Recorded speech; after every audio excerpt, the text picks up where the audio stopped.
Hey everyone, just putting in a new video. A couple things we sold here you'll see. Also a long video. I was sick, so I did it for my bed. Hope you don't mind, and hope you enjoy it. Thanks, and we'll talk to you at the end. Hey gang, Ken from Four Seasons Antiques and Collectibles. How are you today? We're doing things a little differently. We're not in the office. We're, as you can tell, I'm sitting upstairs in bed just relaxing. Gonna watch some movies there in a bit. First of all, I'd just like to thank the new subscribers. We've hit 45 subscribers. Great job, everyone. I really appreciate it. Not at those hundreds or thousands like a lot of the other dealer guys are. I started a lot later than them doing this, and I don't post anywhere near as often as they do. Basically because I'm busy doing stuff. Quick update on what we're doing.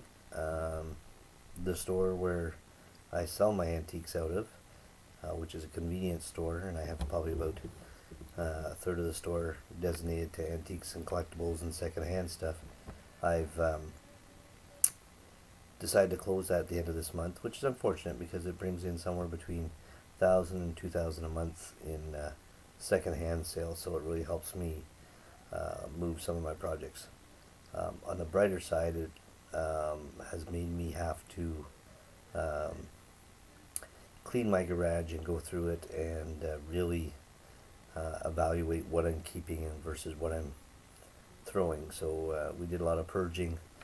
Probably had 3-4 truckloads to dump so far, and we're still not done.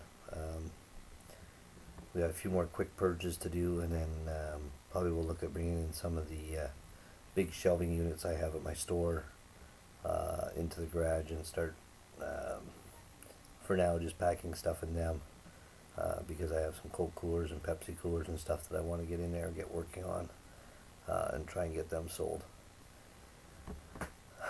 So we're doing lots. Main reason we're closing is I want to spend time with my kids and actually, believe it or not, dedicate more time to my secondhand business. I want to do a lot more online than I've been doing. I want to do more Kijiji and eBay, mostly because I think that's beneficial. I heard about 2 other new sites from Cindy Hayden from Storage Wars Canada. Go and check those out. Been having a blast with them. Been down to a couple of their shootings of the show. Great bunch of people, just having a great time. Brought my daughter down last time.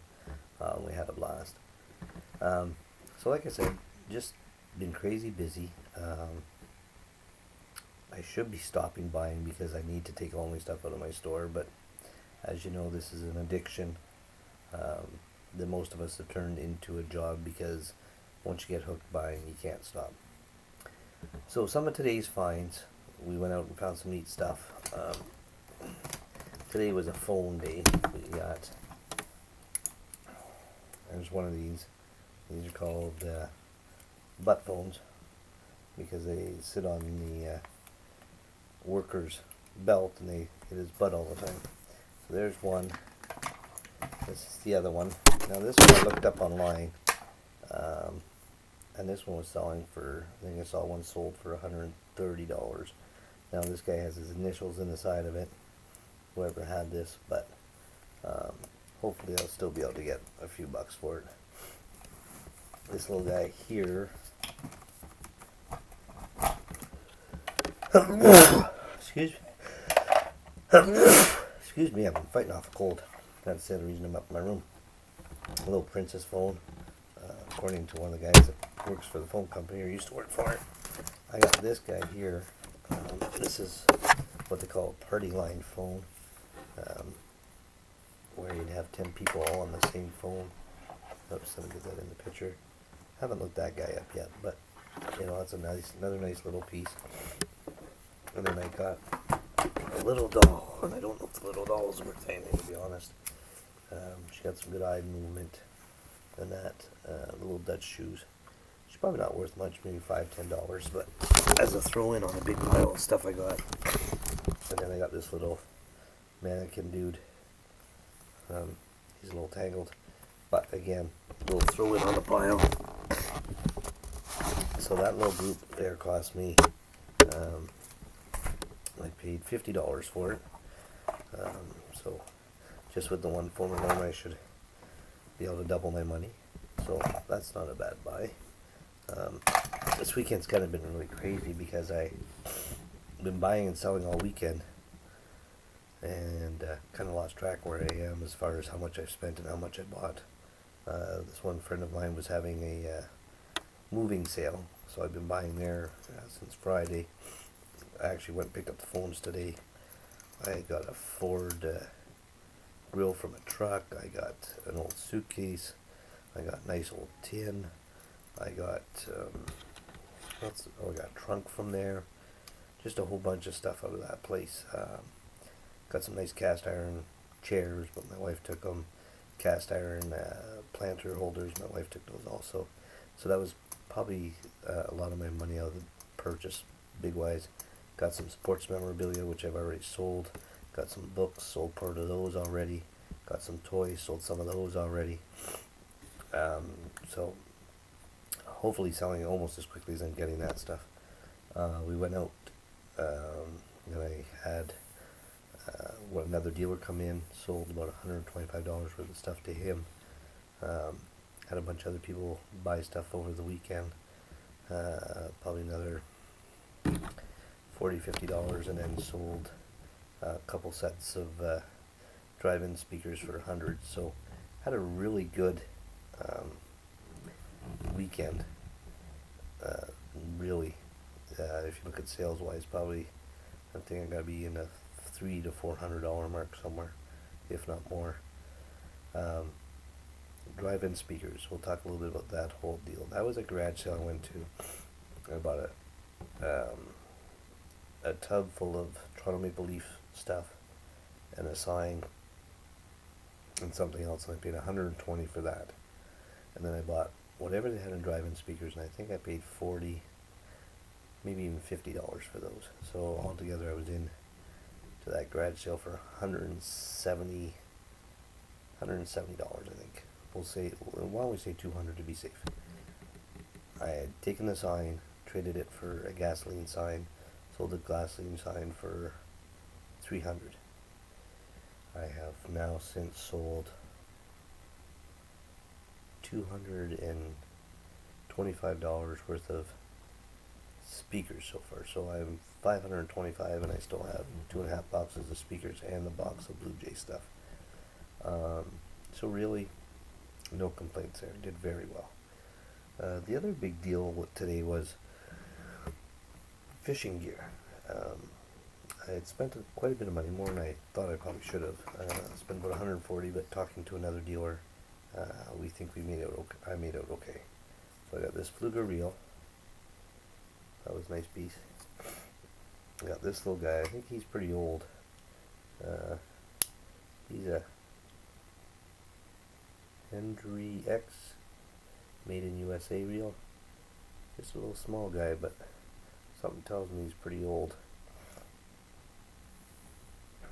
And then I got a Williams Wobbler new in the package. And I got some string new in the package. I just like the fact that it's kind of original package still. I got a Bob that bait box that attaches to your belt. Great little piece. I got this Dominion Wizard Wobbler, and again the original price tags on here like $2.19. So it was $2 something for the Williams Wobbler. I got this nice little pocket tackle box. Can't really make out the letters because there it is. And then in here I got, and just some nice little old pieces, you know, that little guy. This has a nice little wood lure in it, which is really nice. It's the only wood lure I got out of the bunch. Everything else I got was just bigger Red Devils and stuff like that. But there are bigger ones and older ones. And I probably got, I guess got about 10 or 15 of those. So again, this one I got 6, 7 fishing rods and reels, all early Shakespeare stuff similar to this. This is the biggest Shakespeare I got out of them. I got a 304 and a 310, I think. That's the biggest one. Then I got a couple of Shakespeare's from like 1940s and one from 1961.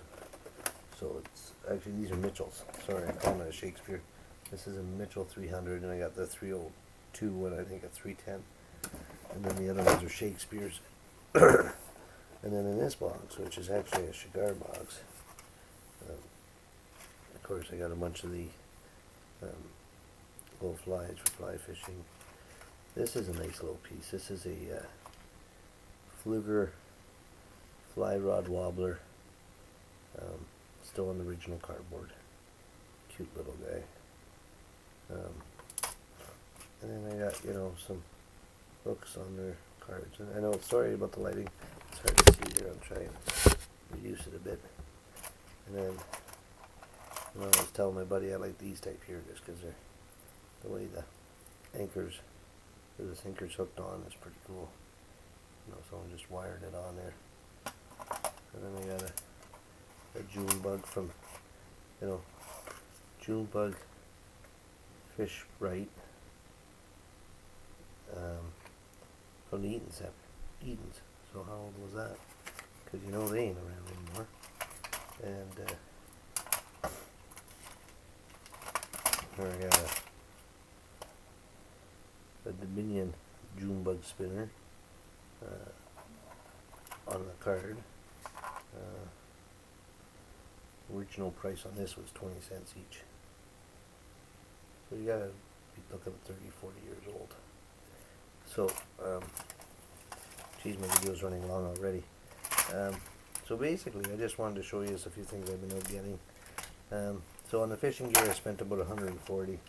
I think I'm gonna make it okay. Again, I haven't looked any of it up yet to see how I made out. But I think I did okay. Just because I got so many different pieces. I don't think any individual pieces is worth the 140 I spent, but altogether I think I'll do well. So those are just a few things I got this weekend. Again, I've been buying like crazy and selling well too, so I'm quite happy with the way things have been turning out. Disappointed I'm closing my store, but again, that's a new chapter for me, and it'll really make me focus more on what I buy and try and stay away from those huge house lots where people call me up and go, here, come and empty our house for $75, and I take, oh sure, I'll take it all. And like right now, for example, I got tools and bolts and nuts and bolts and car parts. I have no outlet for those, and I've been buying them and I have them, and it's really cool to say I got all that stuff, but I don't have a flea market to go to sell it. I don't know how to sell it online. So I'm stuck with a garage full of tools and auto parts. And what good is that for our business? So just keep that in mind when you're out there buying stuff and picking. If you don't have an outlet for it, why are you buying it? In my case, I need to find an outlet so I can move forward. So hope you all enjoyed the video. We'll talk to you later. Have a good night.